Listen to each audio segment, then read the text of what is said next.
She-Hulk was originally announced to be a 12-episode first season, and then as they continued to go into production and ultimately start shooting, the messaging changed and it became 9 episodes, each at around 30 minutes. Now we know that this was all due to massive budget cuts.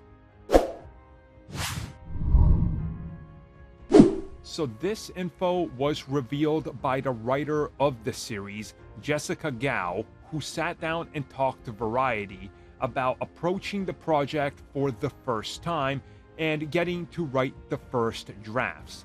So what she reveals is right there from the beginning, she was very much focused on She-Hulk in every single scene, She-Hulk always being She-Hulk. And this was when they were writing for 12 episodes. But then it came time to sit down with Kevin Feige and go over everything. And essentially, they would have had to do 12 episodes at 30 minutes each. Now, if you quickly do the math, that's 6 hours worth of content, most of which would feature Jen as She-Hulk, meaning that the budget would be absolutely astronomical. Like, we are talking about Avengers Endgame size budget. That's a no-go for a Disney Plus series. So she reveals they scaled it back. Obviously, they made it 9 episodes, but still, she's not going to be She-Hulk in every scene.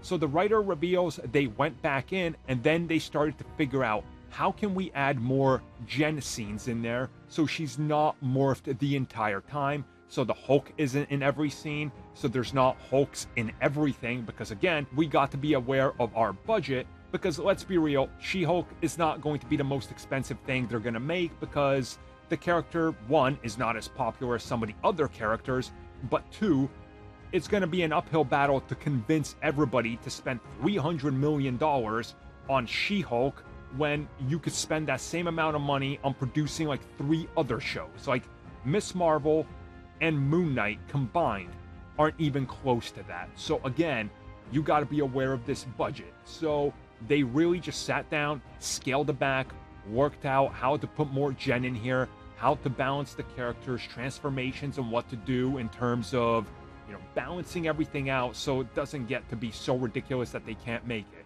So ultimately they settled on, we're going to play around with the lawyer stuff more, we're going to do enough with the Hulks, and we're going to build up that final act, which obviously is going to be the big blow-off with the Hulks battling and whatever else happens.